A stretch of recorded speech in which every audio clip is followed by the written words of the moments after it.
Ewen is going to talk on telehealth, bringing it home. Oh, there he is. Hello, Ewen.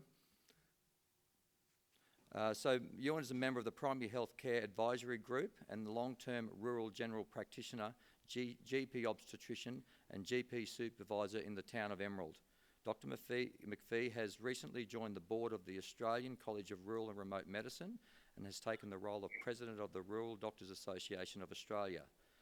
Dr. McPhee has held the position of Deputy Chair of the Queensland branch of the Royal Australian College of General Practitioners and was State Director of the National Rural Faculty until recently.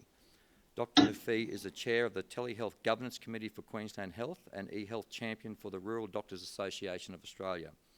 Dr. McPhee is a Fellow of the Australian College of Rural and Remote Medicine and a consultant to the College on eHealth and Telemedicine. A former Deputy Chair of the Central Queensland Medicare Local, Dr. McPhee has strong interest in improving the health of rural and remote communities. Dr. McPhee is a member of the International Advisory Committee to the World Organisation of Family Doctors, Rural. He has recently completed an informal public speaking engagement in Japan, addressing rural communities and health practitioners about the primary care in Australia. And I think he's a father and a husband as well, and he fits that in somewhere as well. So, Ewen, thanks. Welcome. Thank you. Thanks very much, Shane. And look, thanks for everybody for the opportunity for me to present. First of all, I'd like to acknowledge the traditional custodians of the land on which we are all meeting today, and to acknowledge their elders past and present for their guidance and wisdom over the years. So thank you very much for the opportunity for me to chat with you. I can see you as a blurred, colourful background. So please, I hope there'll be an opportunity to ask some questions later on. Basically, what I would like to talk about is essentially what are the opportunities that we have in digital health to bring it all together, to bring it home. And I guess we have to acknowledge that we are a healthy nation and we're living longer and we're living free of disability, but that doesn't mean that there aren't challenges. And how does a digitally connected world assist and deliver, particularly into the long-term chronic diseases that we're going to see more of, aged care, dementia care, all of those things that we see at end of life. And I think there's some great opportunities and challenges. The other thing, I guess, too, is to have a little bit of an understanding around what's digital health. I guess today I'm going to talk about digital health, not just telehealth and store and forward. And I really want to bring that all together with some of the things that are happening right across the health space that I think are really going to be enabled by digital health, enabled by video conference technology. And I'm really enthusiastic about how we're going to pull it all together. And it's people such as yourselves in the audience that are going to be assisting, but also leading on innovation, on new ways of doing business that are really going to deliver for improved health, particularly at the start of life, in rural and remote practice, but also at the end of life as well. So let's just work through the topics that I would like to talk to you about. But I guess the first thing to reflect on is where we are now. And I could tell a story about a young lady who fell off a motorbike last weekend. And unfortunately, the engine fell against the inside of her thigh. And she came in to see me on Monday morning, 3 days after the event, as you do in the country, often delayed presentations, and partly due to poor access to primary care, things like that. But she had a very nasty burn. Now, one of the really nice things is I could take a photograph. There's a Queensland Health portal that I can upload that photograph onto, and I can talk to a burns registrar and get an answer immediately as to the care of that patient. And what we're doing is we're organising for that young lady to have some theatre procedure, a graft done at the Royal Brisbane Royal Women's Hospital in the coming week. And that really says to me how powerful remote technologies can be in delivering care for rural people. but in the broader context as well. I guess the other things to recognise what's happening now is how digitally connected we are. And we take it for granted. I'm going to come back to that in a little while. But if I could recognise the use of digital health, the use of televideo conferencing for education, such as this workshop that we're having now, and for training. And the fact that I can join a worldwide teleconference to talk about the Indigenous issues in Brazil with medical students and have a real-life conversation with a doctor who's dealing with Zika virus face-to-face really tells me how much we can become a global community using these sort of technologies. And I should recognise in the introduction there that we've got a conference coming up early next year of the National Rural Health Alliance and the World Rural Doctors or World Family Medicine Conference in Cairns. And there'll be some presenters really talking about the use of video conferences, about how to connect, sharing information right across the world. And I think it's really exciting to be able to do that. The third little story I had was travelling all the way to Norway recently and talking to people from around the world about research into video conferencing, remote technologies, digital health. And I think one of the key messages I'd like you to take away from my session today is really about when we're doing this work, when we're doing this innovation, we're making changes to the way we business processes, delivering care, new technologies, we have to record it, we have to write about it, we have to tell people about it. Because there is so much happening in this space and we need to really understand what works and what doesn't. It's very easy to get caught up on the next shiny new thing, the next bit of digital technology which is going to be world-breaking, such as the, thing that when you get on the plane now, they tell you to turn off because it's going to blow up. That's the Samsung Galaxy 7, I think, and if you've had to fly, you'll notice that Qantas tells you to turn it off. What we want to do is actually not get to that point where we are so far ahead of the curve that we start to introduce technologies that either fail or don't work. And we really need to understand from the work you do, what is working, what do we learn from it, and how we can move forward. And I think when I recently went to Norway to a rural generalist research conference, just talking to doctors and research from around the world about what they're doing in recording, measuring, and understanding how telehealth and digital health works is so crucial to future learning. So I think there's some really key messages there. The next thing I'd like to do is point out to you that Queenslanders are special in many ways, but I guess I'd like to recognise the Queensland Government particularly for the investment that it's had or made in telemedicine. We have over 4,000 units across this state, and it's one of the biggest telehealth networks in the country. The Minister's announced a digital health strategy that looks at how we bring things together, how we communicate better, and also looking at innovation. Now, tying that back to some of the thing before I mentioned about research, education, training and measuring things, I think that Queensland is a leader in this space in the digitally connected world.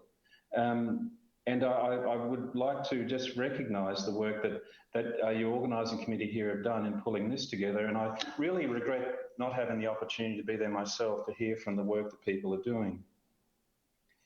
But a couple of things I wanted to talk about now. One was digital health, what it means and some of the challenges, and then rural disadvantage, because I'm a rural doctor, I'm president of the Rural Doctors Association, and I'm very passionate about addressing inequity and inequality.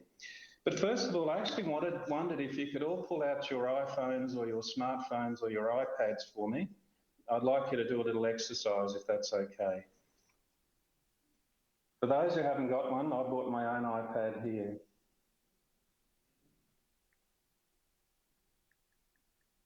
What I'd like you to do is go to your browser and I'd like you to type in three things. I'd like you to type in cough, headache and fever, and then press return for me. And just have a look at what the results you get back from your browser. What information is there? And think about consumers, patients, young adults, old adults, elderly people, when they turn towards these new digital technologies, looking for information as people do, having a think about what is it that these people are seeing. How is this good? Is this good information? Is this quality information? Is this going to help their care? Or I see I've disappeared. I'm back again there. Yep. So when I look at it, I see there's some information about colds and flus.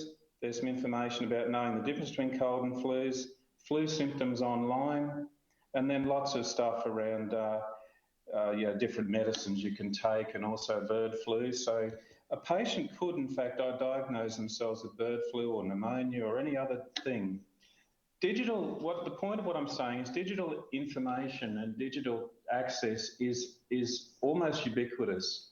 But for us as health professionals, we need to think about, well, what does that mean for us delivering care?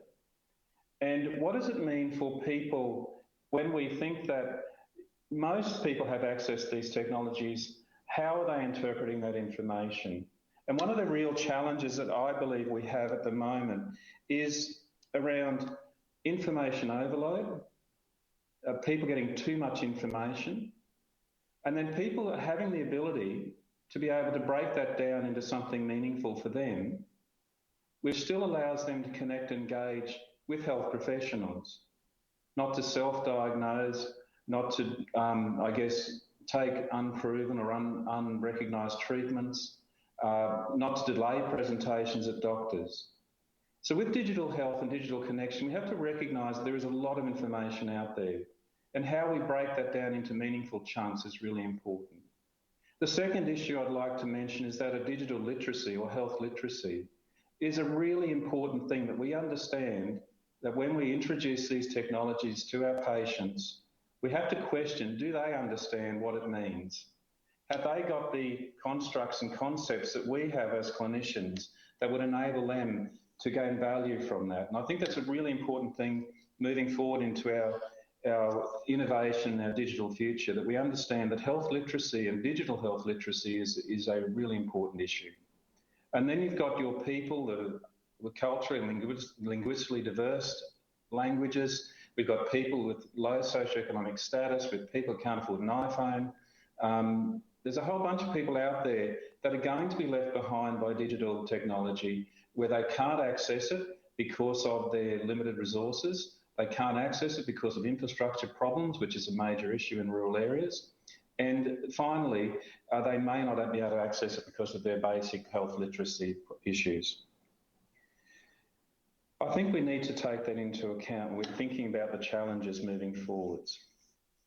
The other issue I want to talk about is rural disadvantage, and how it's really important moving forward that we understand how video conference technology, home monitoring, wearable technology, other digital means, how is that going to improve the health inequalities that we see in rural Australia? We know that the further you move away from the coast, the less is your life expectancy.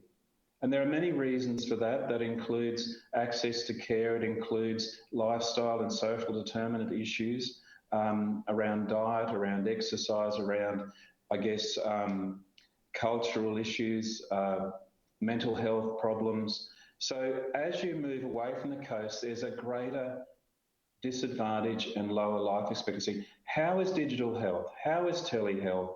How is it going to improve that digital divide? And we really need to think about answering that question. This is 30% of Australians we're talking about.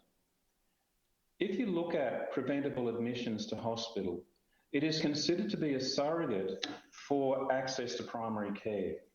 And we know that some of our major burdens of disease relate to chronic obstructive pulmonary disease, to the complications of diabetes, to kidney and urinary tract infections and cellulitis. Now, if we could just address some of these issues and think about how we could enable improved care, improved pathways to care for these these are the five of the most prominent avoidable admissions, that would make a really big difference to rural health.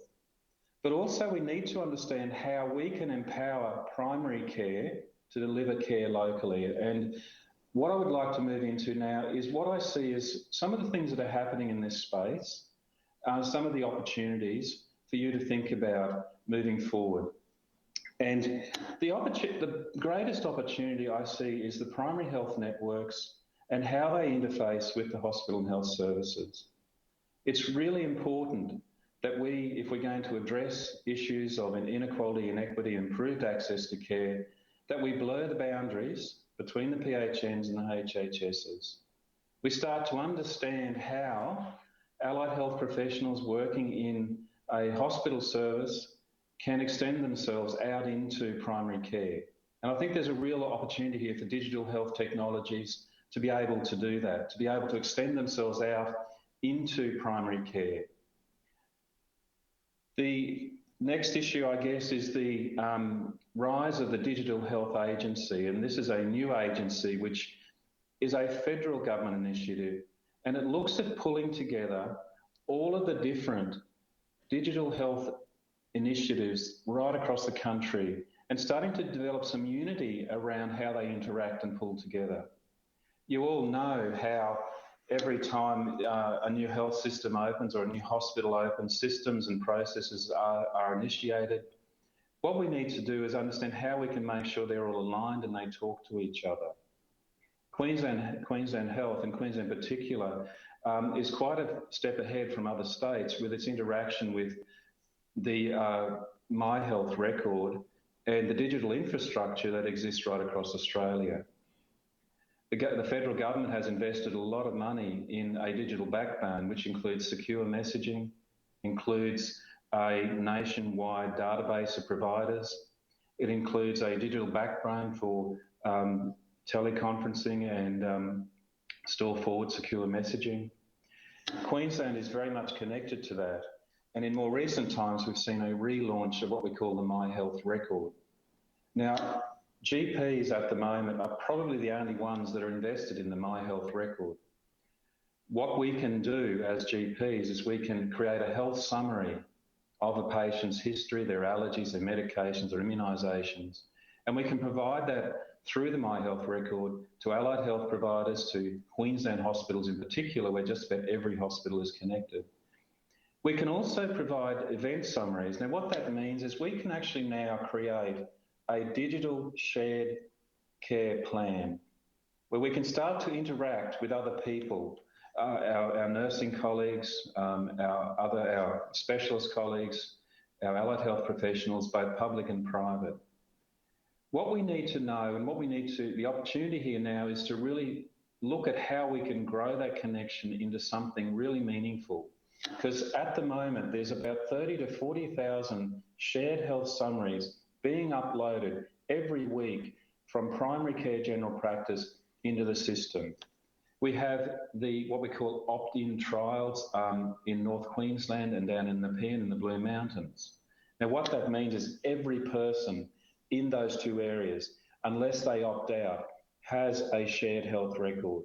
So a GP or other provider nominated by that patient can put a shared summary on there. I see that as a really powerful tool, but we need to understand how we can leverage it and build capacity around it and interact between PHNs and hospital health services to really enable better communication and better connected care. So there's some great opportunities for you to think about. I guess the other thing I wanted to really talk about was rural generalism. Now, it's a bit of a buzzword, but with the current government, with the past election, they announced that they would appoint a Rural Health Commissioner. The Rural Health Commissioner's first order of business will be to create a national rural generalist pathway. At the moment, that refers to, I guess, the explicit training of GPs and specialists in the skills that they need to deliver care to rural patients.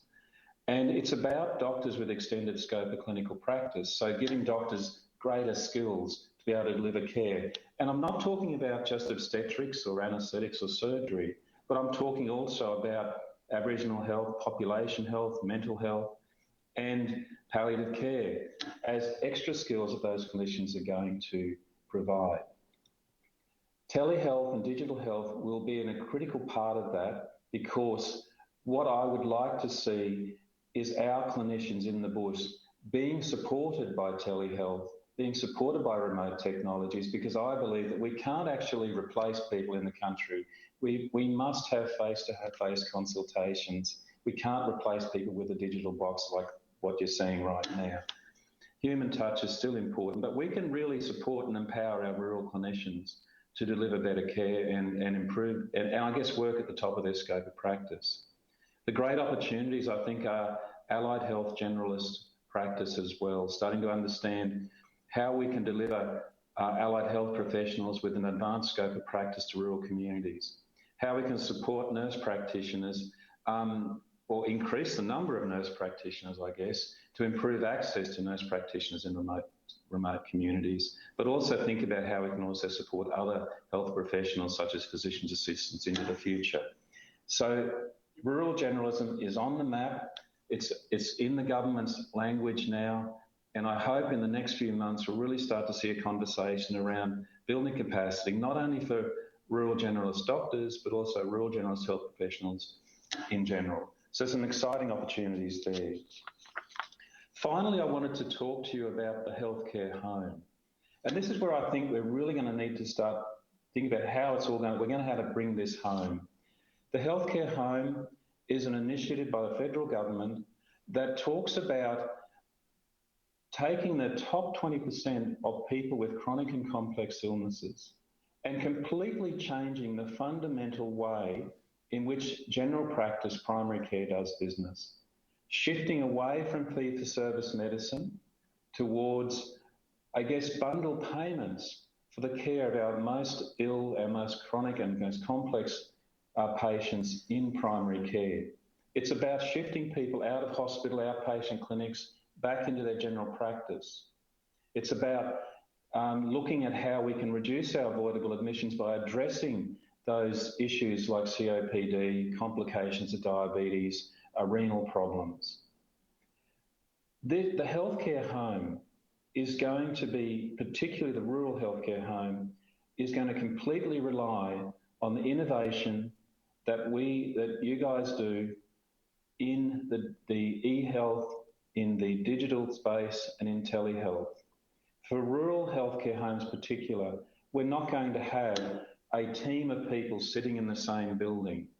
We're going to have allied health professionals that we wish to engage with who may be sitting in a hospital somewhere else or in a public system or a private system. We'll have nursing professionals which we'll be engaging to become care coordinators from within the practices and how they connect with clients and with consumers. So there's some great opportunities there. But the healthcare home trials, there's 200 practices across Australia in 10 PHNs that are going to be engaged in this space.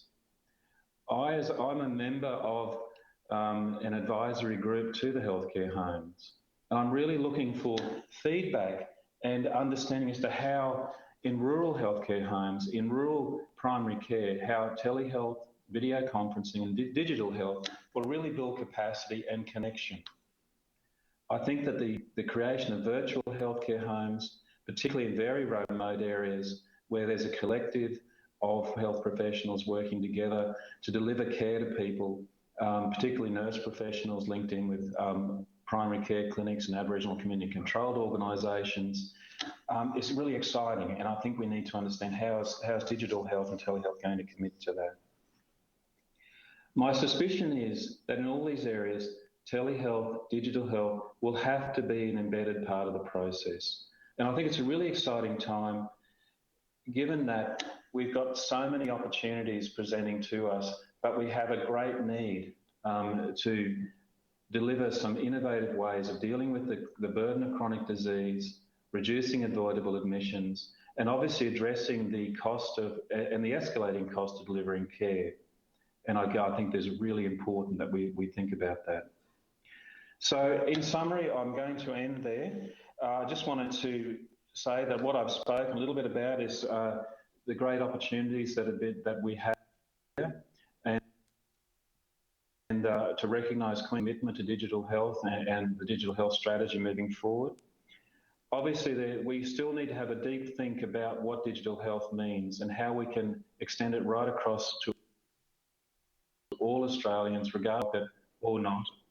And finally, addressing rural disadvantage. So thank you very much, and thanks for the opportunity to chat.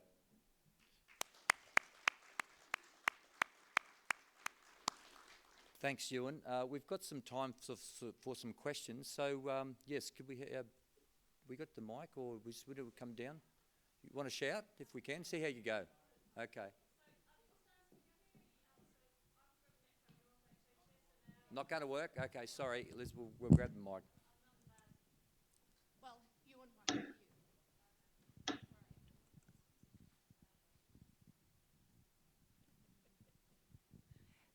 Thank you. So my name's Elizabeth Davis. I work at Metro North HHS, and where our PHN has been identified as one of the pilot sites in Queensland for the healthcare home. Are there any rural PHNs in Queensland that are on that are one of the pilots? No, Northern Territory, I think, has been identified as one of the areas, but nothing in Queensland. No. I guess there is a concern, but also a recognition that we do have to understand that we need to make sure that healthcare homes do work for people where there are those issues of a distributed team and lack of immediate access to care. So, no, Brisbane North is the only one in Queensland.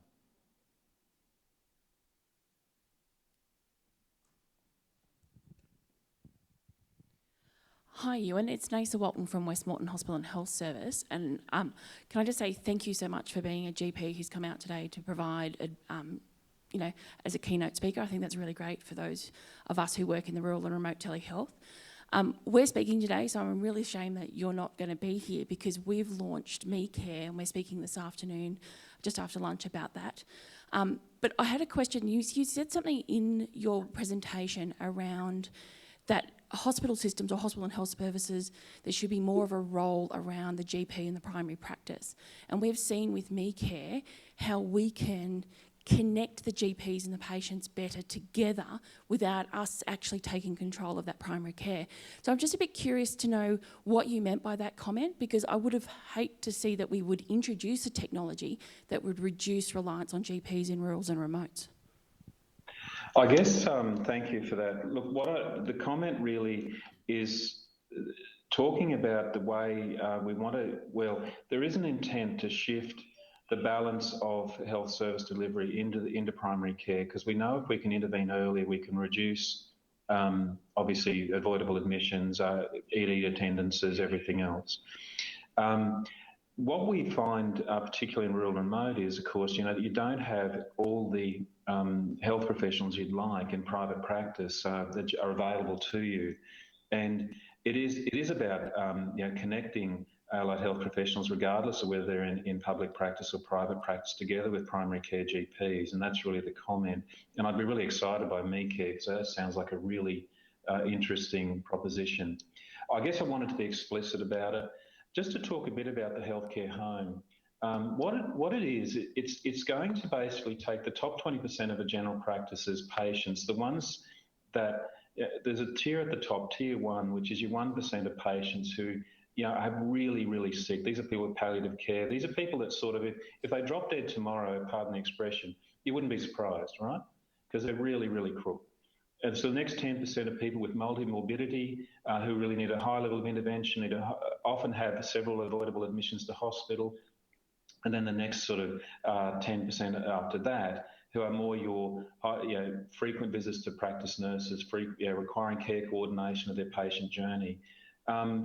Now, what will happen is that those top 20% will be identified, but then there will be a bundled payment process attached to them, so that the practice will be responsible for delivering the care of that patient. And that's where we really need to start thinking about connect well, because two issues. One is that the patient to voluntarily register with the practice. So the patient will have, but the patient will have to identify a clinician, a GP within that practice who is their responsible doctor. And this is a real change for general practice from fee-for-service, where at the moment GPs sit at the front door and basically they're the only ones that make money in general practice, so we have to see all the patients. And it's really shifting away, particularly for those people where, fee-for-service doesn't work, that we really want to do the right thing. We need to involve a wider health team. And that's where we need to, and part of that is obviously the GP who is now in charge, connecting with other clinicians to develop a truly shared care plan. So a shared care plan where our allied health professionals, our nursing colleagues are all connected in and we're all on the same page, we're all working together. But the funding will shift, the balance will shift away from obviously the GP to the practice itself. And I think this is a changing model, and it is about connecting GPs better with their patients, because we need to enhance the deliveries that we, like things like after hours phone calls, non-face-to-face technology. So what the government is saying is, we might expect you to do video conference technologies with patients rather than dragging them into the practice.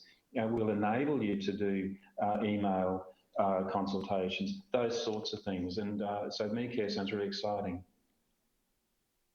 Have we got any, more questions? Thanks. Thanks, Elizabeth.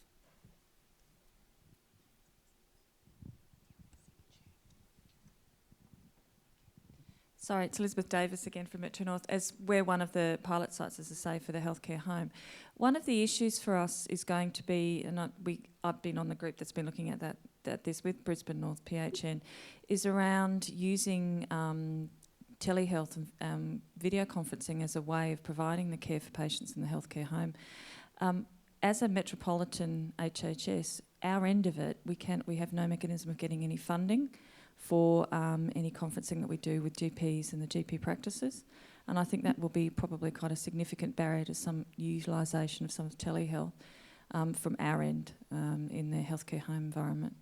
Have you got any comments or on that? Look, I think that we need to acknowledge, and one of the real challenges around the whole funding of telehealth, and look, two issues. One is to recognise that Queensland Health has been unique in as much as it's invested in telehealth technologies for delivery of care. That is not the standard across Australia. So we are a little bit special for that reason, amongst others, because we have invested in this, and I think that's one key. So there will, and one of the issues with that is, of course, we probably need to ask the question, why can't Queensland Health or Queensland hospitals be funded to provide telehealth-enabled services to primary care general practice? Because what we need to do is we need to blur those boundaries. We need to understand that we don't have an infinite capacity or an infinite number of health professionals. We need to use them more effectively and more wisely. And it's about, and when I say about blurring the boundaries, I think, well, look, we need to really think about how we fund it. If we wait for Medicare to do something about it, we will be waiting a long time, because Medicare, that's the federal funding model, obviously has been frozen, and has been frozen for another 2 to 3 years. And the exponential growth in costs for Medicare really relate to tertiary services. Primary care is sort of on life support. So I don't think we're necessarily going to see another item number for HHS to primary care consultations. But we need to think about how we're going to shift some of that investment in hospital health service and our hospital health professionals into supporting them, giving them the opportunities to enable and support primary care. And as chair of the Telehealth Advisory Committee for Queensland Health, that's something that I certainly will be raising. And I just have one question, Ewen. You talked about research, and when we do new technologies or new clinics via telehealth or whatever it may be, that we should write about it and talk about it. I certainly believe that we only measure the amount of kilometres that we have saved, a customer satisfaction survey. So how important is the universities in this digital space, or our telehealth space, in research and also in training? You know, like do we need to go back to the university and say, you know, we need some training for nurses in this, or is that happening now? Look, I think, thank you for the question. I'd like to recognise the Centre of Online Health from the University of Queensland, because they've done a lot of work in research in the development of technologies and models of care. So we look at something like the aged care models of care that have been delivered to Miles in southern Queensland. But yes, we need to think about how telehealth, digital technologies becomes a basic part of the armamentarium of every clinician that graduates, so it's not new. And it just has to become part of normal business. So yes, I think it is happening. Certainly medical students are getting more and more exposed to the use of telehealth, video conferencing, that sort of thing, as far as just delivering normal training. But what I come back to is this issue that when everything you do, think about how you measure it, think about how you report it, and think about outcomes that are meaningful, because that's where we're going. We're going towards outcome-based measures. Patient satisfaction is an important one. Widgets like HbA1cs are important. But at a population level, it'd be really good if we could demonstrate that the health of Australians is improving by what we do.